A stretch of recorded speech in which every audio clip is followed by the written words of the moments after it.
November 8, 1987. Frank Romano had been Paramount's youngest development executive for 3 years, the man who decided which dreams lived or died. That's exactly why he chose to bury Sylvester Stallone's script in a drawer and watch the kid beg. Sylvester sat across from Frank's mahogany desk that morning, 24 years old, hungry, desperate. He pitched his heart out for 47 minutes. Frank listened to every word, knew it was brilliant, then shook his head and said no. What happened in the next 12 months became Hollywood's most buried scandal. 3 executives held secret meetings because of it. And for 30 years, when people talked about stolen scripts, they never mentioned this one. The morning Frank Romano killed a dream. The morning Sylvester Stallone decided patience was his greatest weapon. Before we jump back in, tell us where you're tuning in from. And if this story touches you, make sure you're subscribed because tomorrow I've saved something extra special for you. The silence stretched like a taut wire across the conference room.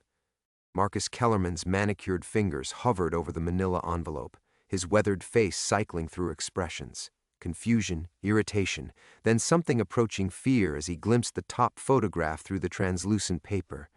Vincent Torino leaned back in the Herman Miller chair, watching 6 of Hollywood's most powerful executives realize their lunch was about to become very expensive.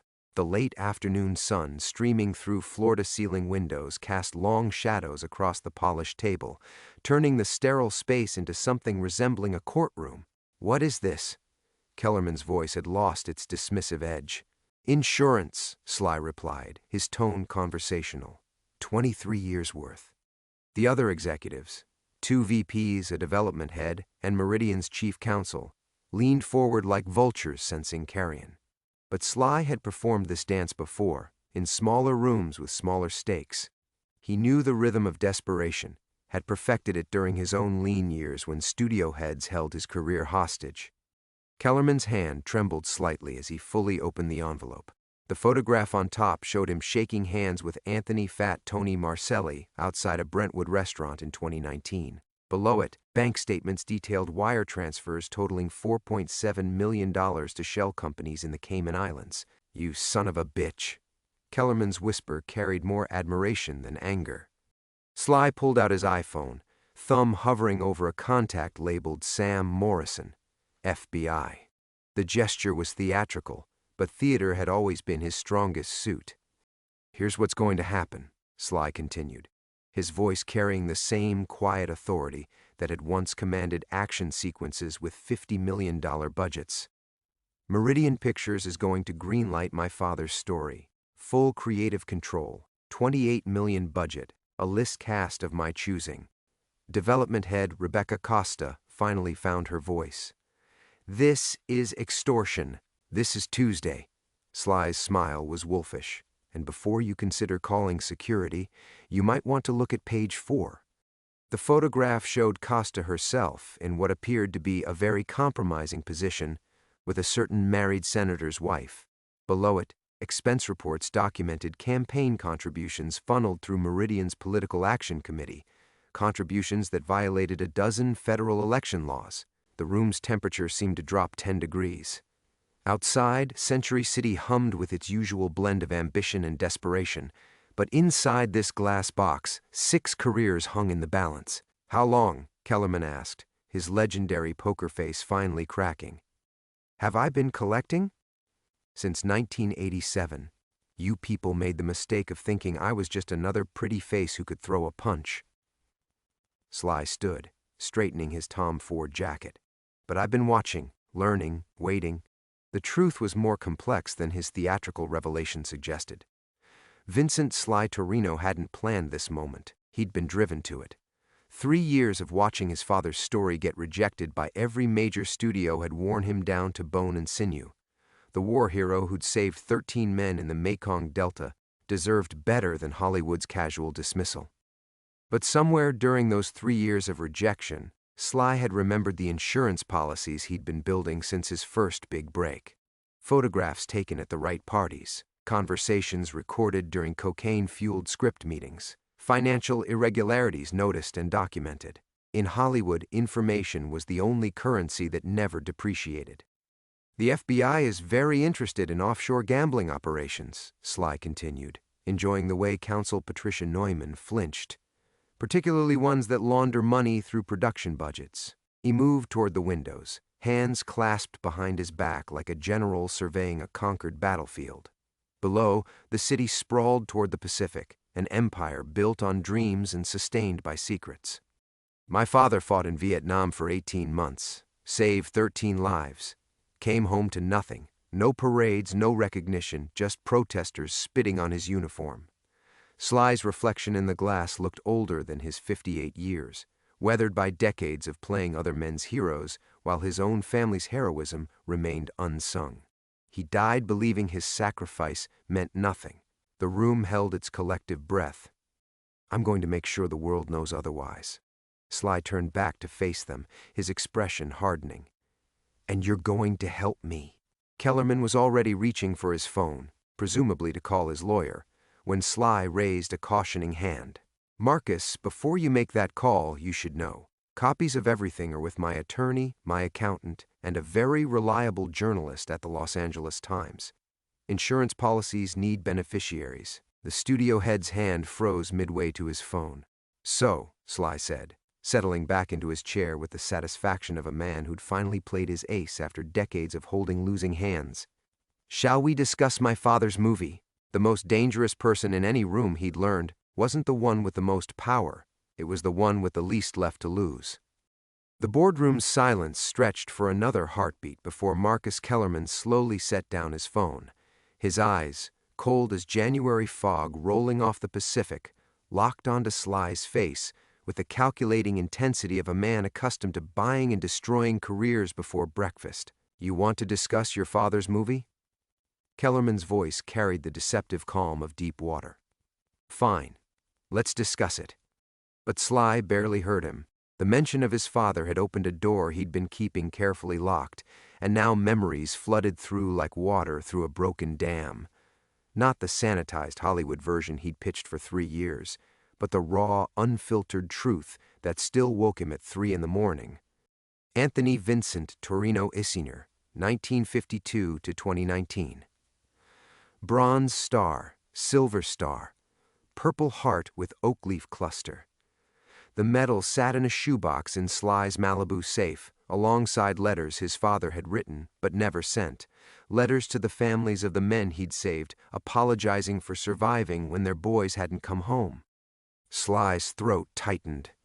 He discovered those letters only after the funeral, hidden beneath his father's army dress uniform in a closet that smelled of mothballs and regret. 23 pages of handwritten guilt, each one a masterclass in the weight of survival. The budget's non-negotiable, Sly heard himself saying, though his mind remained fixed on his father's funeral, a sparse affair with military honors and exactly 7 mourners.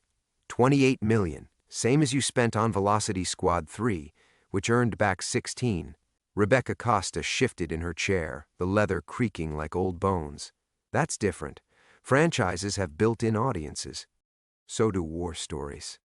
Sly's fingers drummed against the table's polished surface, a nervous habit he'd developed during his comeback years, when studios treated him like damaged goods, when they're told right. Through the floor-to-ceiling windows, Los Angeles sprawled in its eternal golden haze, a city built on the bones of 1,000 broken dreams. Somewhere out there in the maze of freeways and strip malls, his father had worked double shifts at a Lockheed plant for 37 years, never once mentioning the jungle where he'd earned his medals, never once speaking about the night he'd dragged Corporal Jimmy Martinez 300 yards through enemy fire, or how Private Danny Chen had died in his arms while Sly Sr. whispered lies about everything being okay. Those stories had emerged only in his father's final weeks. Morphine-loosened confessions that tumbled out between labored breaths in a VA hospital room that smelled of disinfectant and approaching death. My daughter attends Stanford, Sly said quietly, the words carrying unexpected weight. Pre-med. She wants to work with veterans, PTSD research. The statement hung in the air like incense, sweet and suffocating. Patricia Neumann's eyebrows lifted slightly, recognizing the shift in tone. In 30 years of Hollywood negotiations, she'd learned to distinguish between threats and vulnerabilities. This felt dangerously close to the latter. Elena's 22, Sly continued, his voice softer now, almost conversational. Brilliant kid. She spent last Christmas break volunteering at a homeless shelter in Venice, specifically helping veterans. You know what she told me? That half the guys there had stories nobody wanted to hear, stories that might have saved them, if somebody had just listened. He pulled out his phone, not to threaten this time, but to show a photo. A young woman with her father's dark eyes and her mother's gentle smile, both of them mud-splattered and grinning outside a Habitat for Humanity construction site. She doesn't know about any of this. Sly gestured vaguely at the manila envelopes, about the photos, the leverage, the insurance policies. She thinks her old man is just a washed-up action star trying to make one meaningful film before he fades completely. Kellerman leaned forward, sensing blood in the water. And if she found out? The question hit like a physical blow. Sly's carefully constructed facade wavered, revealing something raw and desperate underneath. Elena was his anchor, his proof that something good could emerge from the wreckage of a Hollywood life. She looked at him with pride, not the calculated interest of agents and executives, but genuine love for the man who'd taught her to throw a curveball and change a tire. She'd never forgive me, Sly admitted, and she'd be right not to.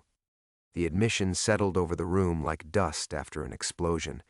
Here was Vincent Torino's true vulnerability, not his fading career or dwindling bank account, but the possibility of losing his daughter's respect, the one relationship that had survived his 3 divorces, his substance abuse recovery, and his spectacular fall from a list grace. So why risk it? Development head Tom Bradley asked, speaking for the first time since the manila envelopes had appeared. Sly's reflection in the window looked haunted, a ghost of the man who'd once commanded $20 million per picture. Because some stories are worth the risk, he said finally, and because my father spent 47 years believing his didn't matter. Outside, the sun began its slow descent toward the Pacific, casting longer shadows across a room where 6 careers and one man's conscience hung in the balance. The silence that followed felt different, heavier, weighted with the kind of gravity that precedes earthquakes. Sly watched the executives process his words, their faces cycling through the familiar Hollywood calculus of risk versus reward. But something in Marcus Kellerman's expression had shifted, a flicker of recognition that made Sly's chest tighten with unease. 47 years, Kellerman repeated slowly, his fingers steepled beneath his chin. Your father died in 2019, which means he came back from Vietnam in 1972. The answer came automatically, though Sly felt a chill crawl up his spine. Kellerman's smile was razor thin. Interesting, because I've been in this business for 35 years, Vincent. And 30 years ago, I was a junior executive at Paramount when we were developing a very different Vietnam project. The room seemed to contract around them. Rebecca Costa and Tom Bradley exchanged glances that spoke of shared knowledge, while Patricia Neumann's pen had stopped moving across her legal pad entirely. Only the soft hum of the building's ventilation system broke the crystalline silence. I don't know what you're talking about, Sly said, but his voice sounded hollow even to himself. The Mekong incident, Kellerman continued, savoring each word like expensive wine. We spent 2 years developing it. Real story, real hero. Even had the Army cooperation locked down.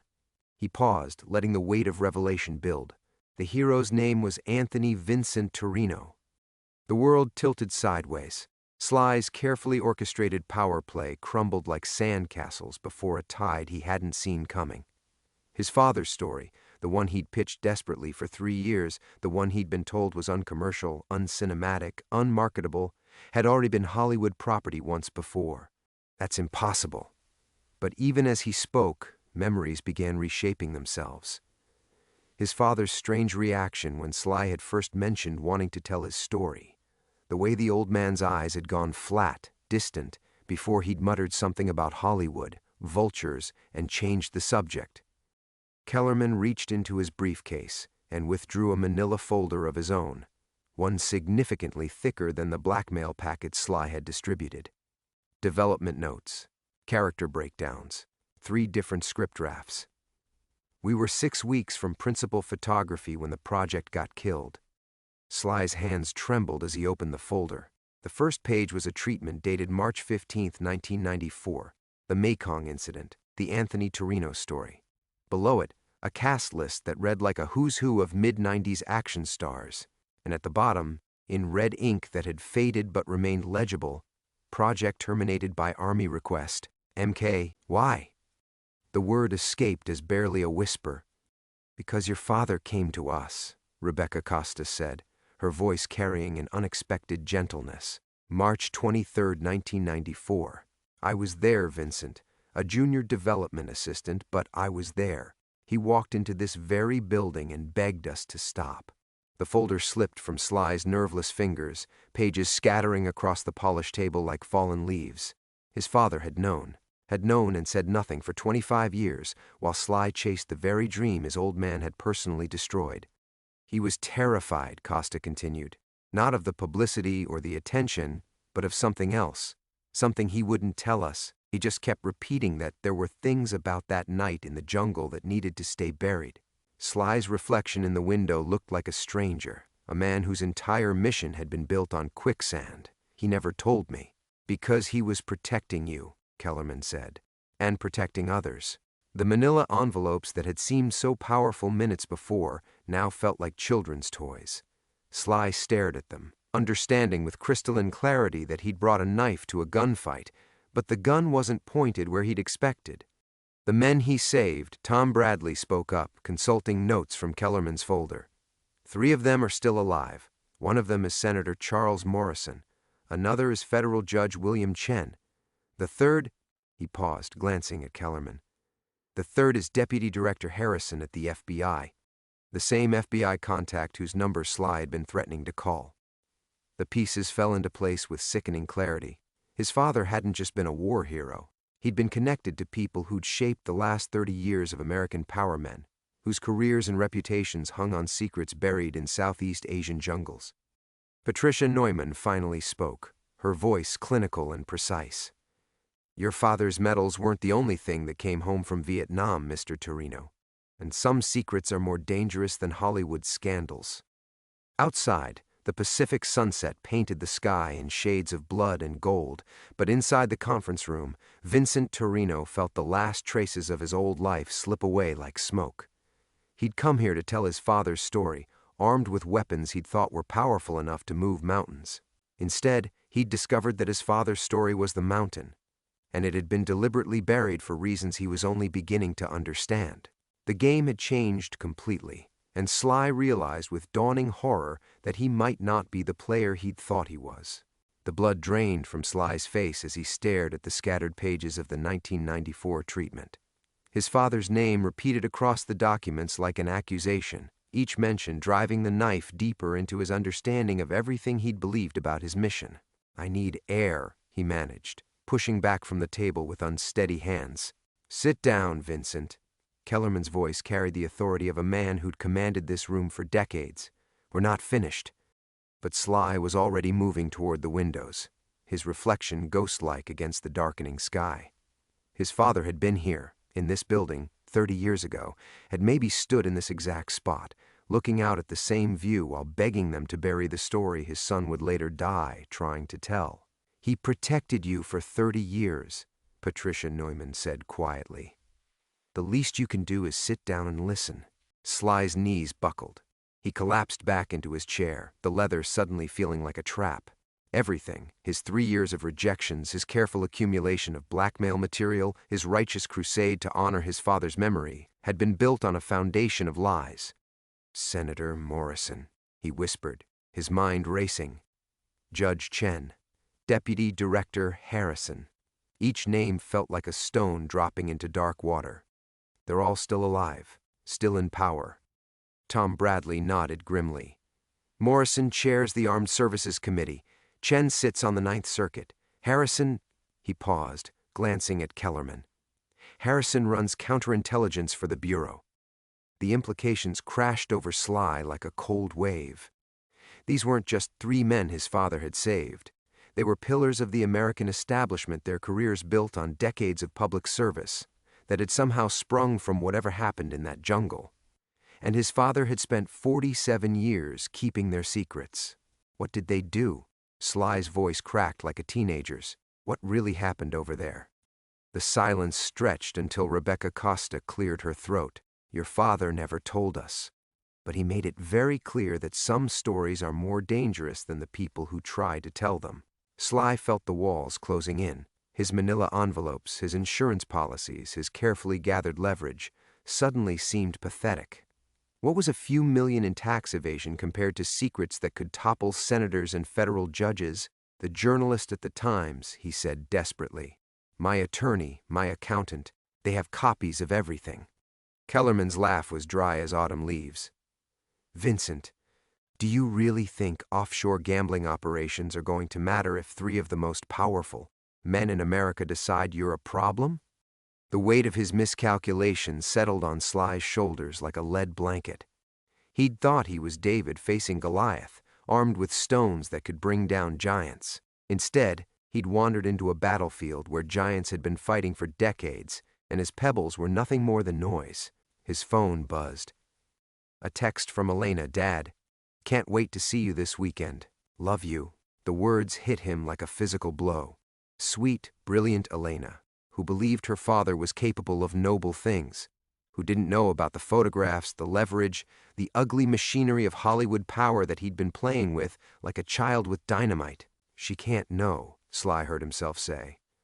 Whatever this is, whatever you want, Elena can't be part of it. Newman's expression softened marginally.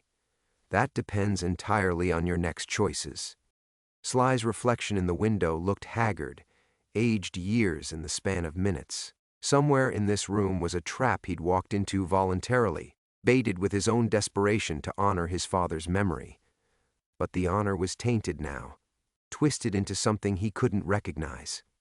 My father came home from Vietnam and worked at Lockheed for 37 years, Sly said, more to himself than to them. Never talked about the war, never claimed credit, never asked for anything. I thought it was modesty. It was survival, Kellerman said. His and theirs. The elevator dinged softly in the distance. Someone arriving for a late meeting. Someone whose biggest worry was probably opening weekend box office numbers. Sly envied them with an intensity that made his chest ache. What happens now? He asked, though he dreaded the answer. Kellerman began gathering the scattered pages of the old treatment, his movements deliberate and careful. Now you understand why your father spent 47 years keeping quiet, and why you're going to do the same. But Sly could see something else in the executive's eyes, a flicker of fear that matched his own. Whatever secrets were buried in his father's war story, they weren't just dangerous to him. They were dangerous to everyone in this room. The game hadn't just changed.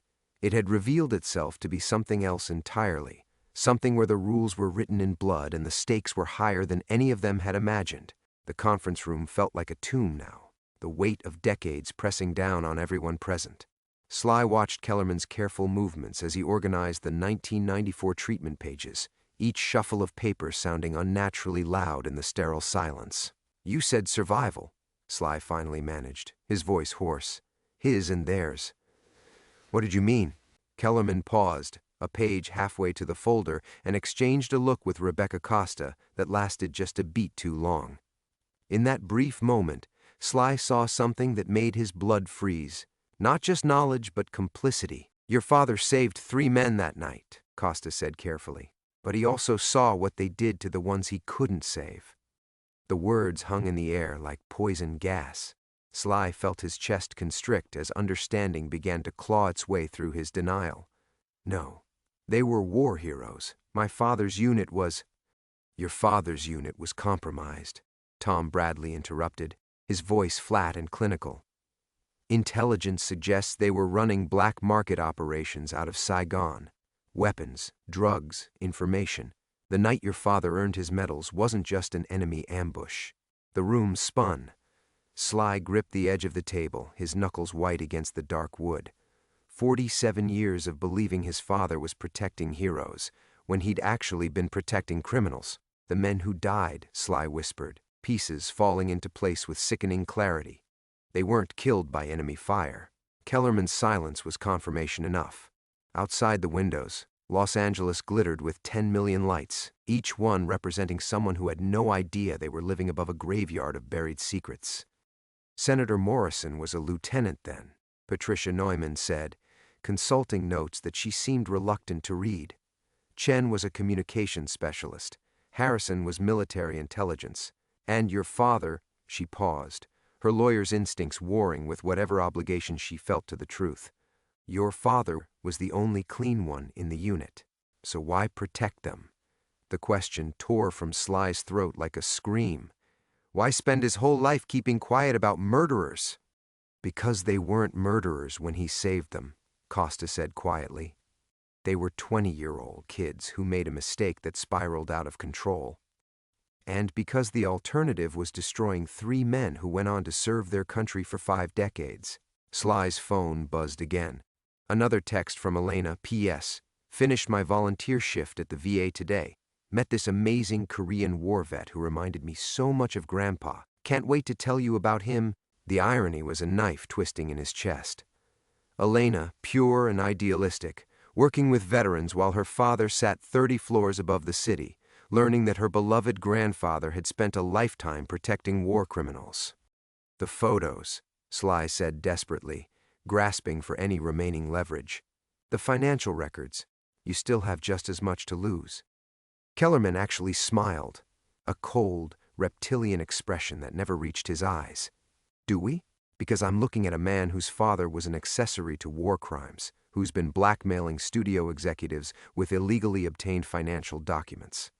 How do you think that story plays in the press? The trap snapped shut with audible finality.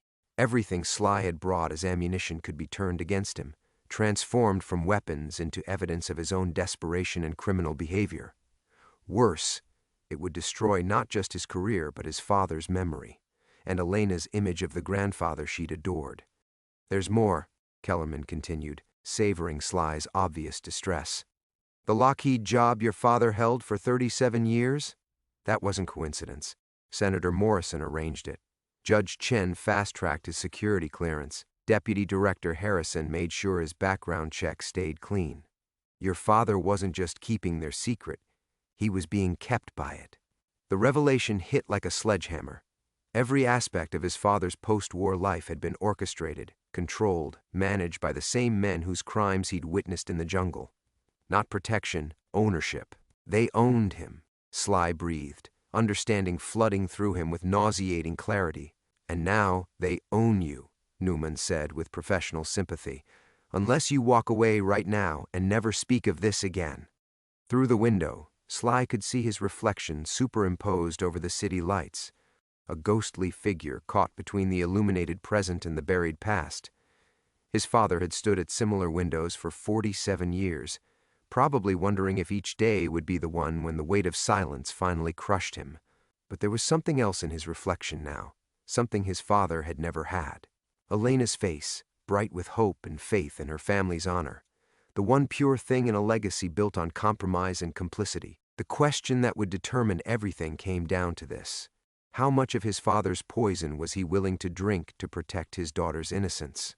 And how much of that innocence was he willing to sacrifice to honor what he'd thought was truth? In the gathering darkness outside, Los Angeles pulsed with its eternal promise of reinvention. But some stories, Sly was learning, were written in blood too old to wash away. Sly stared at his ghostly reflection in the window, his mind reeling from the weight of revelations that had transformed everything he thought he knew.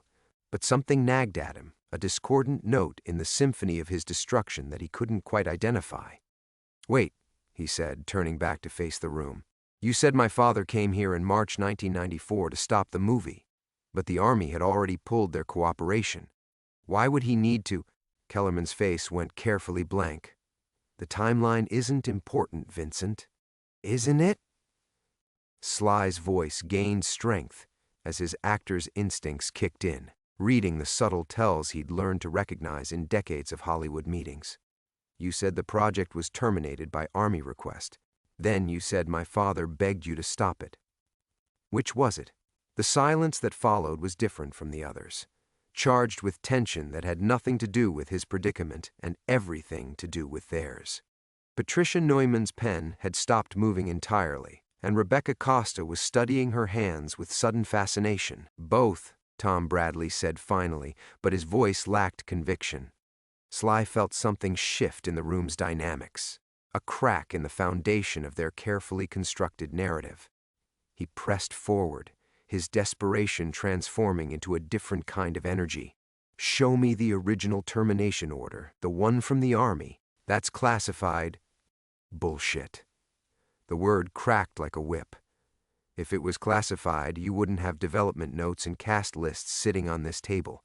Show me the order." Kellerman's fingers drummed against the table, a nervous habit that Sly had noticed earlier but dismissed. Now it seemed significant, a tell that revealed more than the executive intended. "The order came through proper channels," Kellerman said stiffly. "From who? Morrison? Chen? Harrison?" Sly leaned forward, sensing blood in the water. "Because here's what I'm thinking. 3 young soldiers committed crimes in Vietnam, and 1 clean soldier saved their lives. 50 years later, those 3 men have power, real power, the kind that can make phone calls to studio heads and kill movies that might expose uncomfortable truths." The color drained from Rebecca Costa's face. "Vincent, you're making assumptions." "Am I?" Sly stood, his body language shifting from defeated to predatory. "Because I'm starting to wonder who's really blackmailing whom here." He grabbed the scattered pages of the 1994 treatment, scanning them with new eyes. The details were all there. Location shoots planned for Southeast Asia, extensive cooperation from military historians, interviews scheduled with surviving unit members. Too much investment, too much momentum to kill based on one old man's request, unless that old man wasn't making a request at all. "He didn't beg you to stop the movie," Sly said, pieces clicking into place with crystalline clarity. "He threatened you, just like I did tonight, because he knew that if his story came out, it wouldn't just expose what happened in that jungle, it would expose who's been covering it up ever since." Kellerman's composure cracked visibly. "You're out of line." "Am I? Let me paint you a picture, Marcus." Sly used the executive's first name deliberately, stripping away the formal distance. 3 powerful men have been pulling strings for decades, making sure certain stories stay buried, making sure certain movies don't get made, making sure certain journalists don't dig too deep. He paused, letting the implications sink in. How many projects has this studio killed over the years on Army request? How many scripts have disappeared because they got too close to inconvenient truths? The room felt like a powder keg with the fuse lit. Patricia Neumann was typing rapidly on her phone, calling someone, warning someone. Tom Bradley had gone pale as winter moonlight. "You think you're protecting them," Sly continued, his voice gaining power as understanding flooded through him. "But you're not their protectors. You're their prisoners, just like my father was." Kellerman slammed his palm against the table. "Enough!" But the outburst only confirmed what Sly had begun to suspect. These weren't puppet masters. They were puppets, dancing to strings pulled by men in Washington whose power depended on keeping certain stories buried.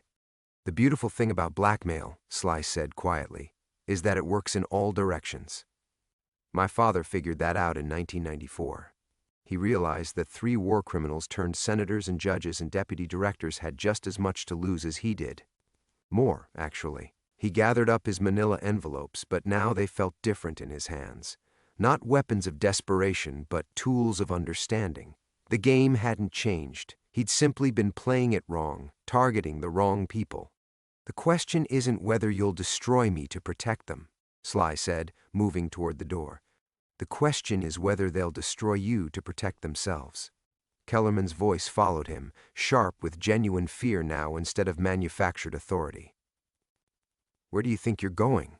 Sly paused at the door, his hand on the handle, and looked back at the room full of Hollywood executives who'd thought they were the apex predators in this ecosystem.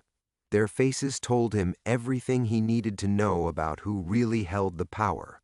"To tell my father's story," he said. "All of it." The door closed behind him with a soft click that sounded like a gunshot in the sudden silence. The elevator descended through the tower like a steel coffin, each floor marker pinging past in a countdown that felt both liberating and terrifying. Sly's hands trembled as he pressed the lobby button. the manila envelopes clutched against his chest like armor that might not hold.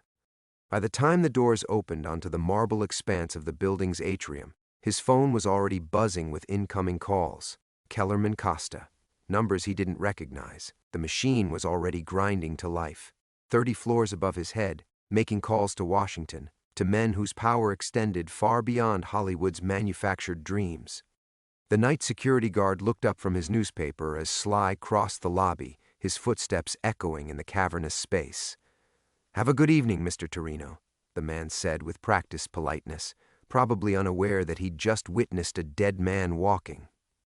Outside, the December air bit through Sly's jacket as he stood on the Century City sidewalk, watching his breath form clouds in the sodium-lit darkness. The city stretched before him in all directions, 10 million people living their lives, unaware that somewhere in their midst, the machinery of power was recalibrating to eliminate a threat they'd never heard of. His phone rang. Elena's number. For a moment, Sly couldn't move. His thumb hovered over the screen as competing futures crashed through his mind. The conversation where he told his daughter the truth about her grandfather. The conversation where he lied to protect her innocence. The conversation they'd never have because he'd disappeared into the same silence that had swallowed his father for 47 years.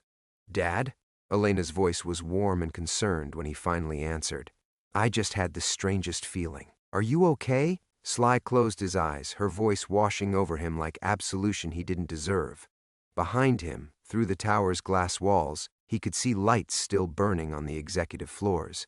They'd be up all night now, managing the crisis he'd become. "I'm fine, sweetheart," he lied, the words tasting like ash. "Just thinking about your grandfather tonight." "The anniversary's coming up," she said softly. "I know it's always hard for you around this time of year. I was thinking maybe we could visit his grave together this weekend. I have some stories from the VA that I think would make him proud." The irony was exquisite. Elena honoring her grandfather's memory by caring for veterans, while Sly stood in the shadow of a building full of people who knew that same grandfather had spent half a century protecting war criminals. The distance between her truth and his felt infinite. "That sounds perfect," he managed, though he wondered if he'd still be alive come weekend. After she hung up, Sly stood motionless on the sidewalk, watching the late-night traffic flow past like blood through the city's arteries. Each car contained someone with problems that probably seemed overwhelming: mortgage payments, relationship troubles, career setbacks. None of them were grappling with secrets that reached into the highest levels of government. His reflection in the building's windows had changed again. No longer the desperate man who'd entered the meeting 3 hours ago, nor the broken supplicant who'd learned his father's truth. Something harder looked back at him now, something that understood the rules of the game he'd stumbled into. The journalist at the Times would be sleeping now, unaware that the story Sly had promised him was about to become infinitely more dangerous. His attorney would be at home with his family, probably watching late-night television, not knowing that his client had just declared war on forces that could destroy them all. But there was something else in Sly's reflection. Something his father had never possessed during his 47 years of enforced silence. Vincent Torino Sr. had been alone with his burden, isolated by the very secrets that defined him. Sly had witnesses now, documentation, people who knew pieces of the truth. More importantly, he had nothing left to lose except the one thing that mattered most. His phone buzzed with a text from an unknown number. "Some conversations are better had in person. Roosevelt Hotel, room 1247, 1 hour. Come alone." The message could have been from anyone. Kellerman, trying to negotiate a truce, one of the 3 powerful men in Washington, deciding to handle the problem personally, or someone else entirely, another player in a game whose boundaries Sly was only beginning to understand. But as he read the message, something crystallized in his mind with perfect clarity. His father had spent decades keeping other people's secrets, protecting other people's futures, sacrificing his own truth for their comfort. That burden had died with him 2 years ago. Sly deleted the message without responding and began walking toward his car. The Roosevelt Hotel could wait. Washington could wait. The whole machinery of power and corruption could wait. He had a different appointment to keep first, with the only person whose opinion had ever mattered, whose grave lay under California stars in a cemetery where the dead kept better secrets than the living. Some stories demanded to be told, no matter the cost. The cemetery gates stood open despite the late hour, as if the dead kept different schedules than the living. Sly's headlights swept across rows of marble and granite monuments as he navigated the winding paths from memory, past the elaborate mausoleums of studio moguls and the modest headstones of forgotten character actors. Forest Lawn had always been Hollywood's final backlot, where the industry's dreams came to rest under imported Italian statuary and manicured lawns that never knew drought. Vincent Torino Sr.'s grave lay in Section 47, beneath a simple granite marker that bore only his name, dates, and the words "beloved father."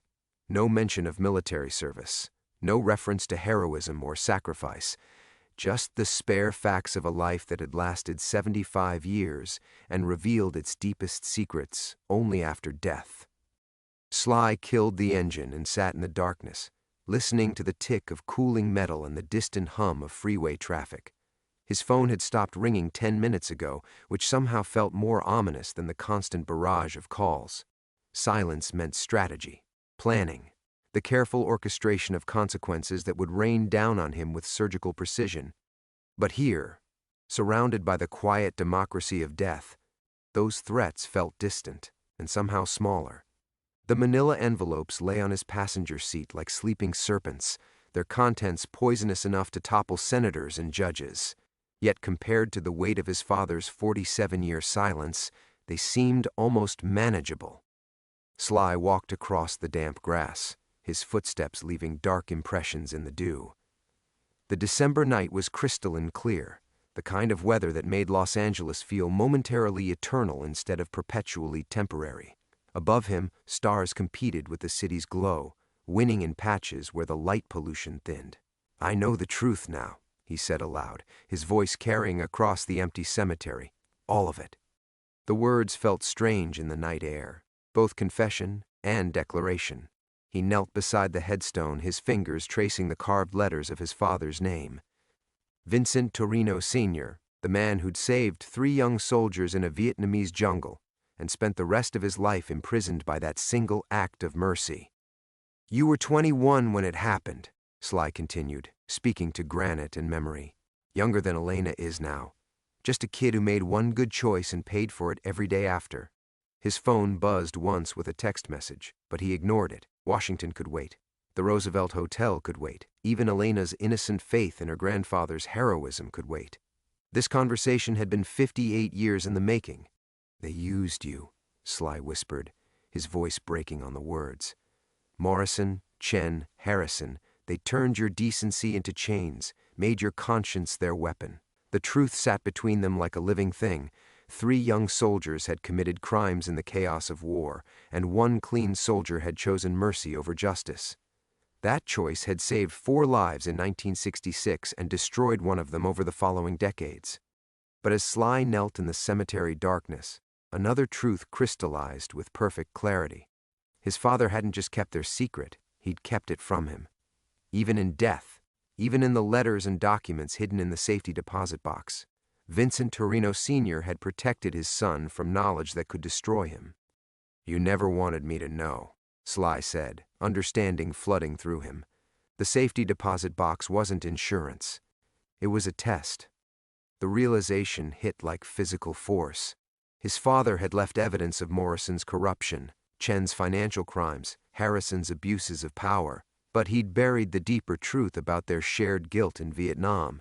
He'd given his son weapons, while hiding the war they'd really been fighting. Even from beyond the grave, Vincent Torino Sr. had been trying to protect someone. Sly's phone rang again, Elena's ringtone cutting through the cemetery silence. This time he answered, his voice steady despite everything crumbling around him. "Dad, I'm sorry to call so late," she said, "but I can't stop thinking about our conversation. You sounded, I don't know, different. Are you sure you're okay?" "I'm at Grandpa's grave," he said simply. The silence stretched between them, filled with everything he couldn't say. Elena's grandfather had been a war hero in her mind, a man of principle who'd raised his son with old-fashioned values and quiet dignity. The truth, That Vincent Torino Sr. had been principled enough to save war criminals and dignified enough to protect them for half a century was more complex than her young idealism could process. "Do you think he'd be proud of us?" Elena asked softly. "Of what we've become?" Sly looked down at his father's grave, at the manila envelopes in his other hand, at the impossible choice between truth and protection that had defined 3 generations of Torino men. His father had chosen silence. Sly could choose the same, walk away from the Roosevelt Hotel and let sleeping giants lie. He could protect Elena's innocence and preserve his father's carefully constructed legacy of manufactured heroism. Or he could do what his father had never been able to do, tell the truth, regardless of cost. "Yeah, sweetheart," Sly whispered into the phone, his decision crystallizing like starlight. "I think he would." He hung up and began walking back toward his car, toward the Roosevelt Hotel, toward whatever waited in room 1247. Behind him, Vincent Torino Sr.'s grave kept its eternal watch, finally free of the secrets that had defined a lifetime. Some silences, Sly realized, were meant to be broken. Its Art Deco facade weathered by 90 years of Hollywood dreams and disappointments. Sly parked beneath the buzzing neon sign, watching late-night traffic flow down Hollywood Boulevard like blood through aging arteries. The manila envelope sat heavy in his lap, evidence of corruption that could topple governments or his own death warrant. Perhaps both. Room 1247 was on the 12th floor, down a hallway carpeted in faded burgundy that had absorbed decades of whispered secrets. Sly's footsteps echoed despite the thick fabric, each step a countdown toward whatever waited behind that door. His father had walked similar hallways for 47 years, carrying secrets that grew heavier with each passing day. The door was unlocked. Inside, a single man sat by the window, silhouetted against the city lights. Senator Robert Morrison looked older than his 79 years, his shoulders bent under the weight of half a century spent looking over his shoulder. When he turned, Sly saw his father's eyes staring back, the same haunted exhaustion, the same bone-deep weariness of a man who'd learned that some choices echoed forever. "Vincent," Morrison said, his voice carrying a tremor that spoke of sleepless nights and failing health. "You look just like him at your age, Senator." Sly remained standing, keeping distance between them and the door behind him. "Chen and Harrison couldn't make it?" Morrison's laugh held no humor. "Harrison died 3 years ago. Cancer. Chen had a stroke last month. He's in a facility now, doesn't remember his own name most days." The old man's fingers drummed against the windowsill. "Just me left to clean up the mess we made in that jungle." The revelation hit Sly like cold water. The 3 powerful men he'd imagined pulling strings from Washington's shadows were ghosts and invalids. The machinery of corruption he'd uncovered was running on momentum, operated by subordinates who'd inherited orders without understanding their origin. "Your father saved our lives," Morrison continued, staring out at the glittering sprawl of Los Angeles. "We were kids, scared, stupid kids who made terrible choices in a terrible war. Vincent could have let us face court-martial, execution maybe. Instead, he covered for us, and you repaid him by making him your prisoner."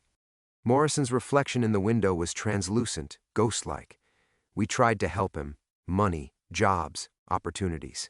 But Vincent had this conscience that wouldn't let him accept anything from us. Said it felt like payment for silence." The senator's voice cracked slightly. "So we helped in other ways. Made sure certain stories stayed buried, certain investigations went nowhere. We thought we were protecting him. You were protecting yourselves. Maybe. Probably." Morrison turned from the window, and Sly saw tears tracking down the old man's cheeks. "But when he died 2 years ago, I thought it was finally over. Then you started digging, asking questions, writing that damned script, and I realized the truth." Sly waited, sensing the confession that had drawn him across the city. "Vincent never told you about Vietnam because he was protecting you from us," Morrison whispered. "He knew that as long as you didn't know the truth, you were safe. But the moment you learned what really happened, you became a threat we'd have to eliminate."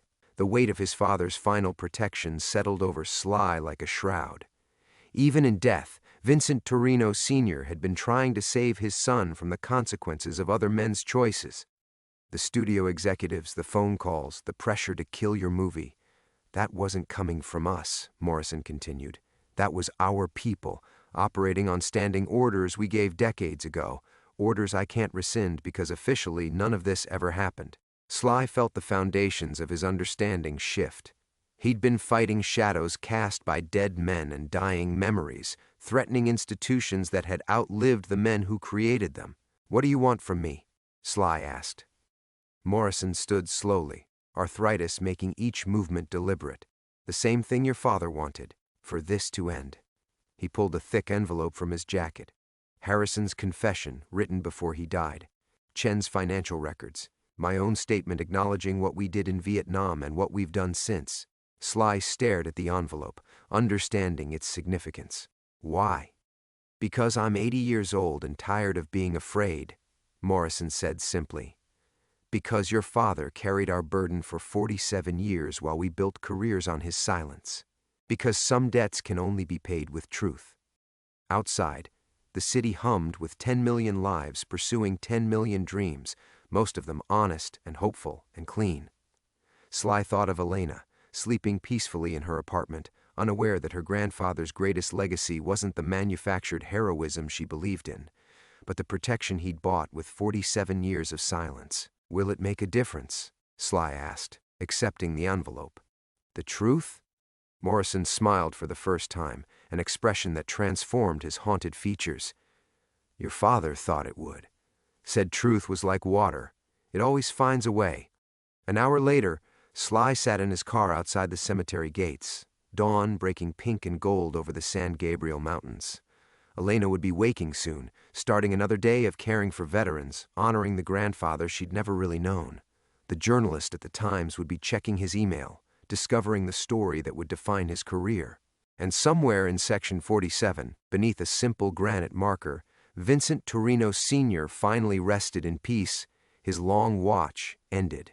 Some silences, Sly realized, were kept out of love.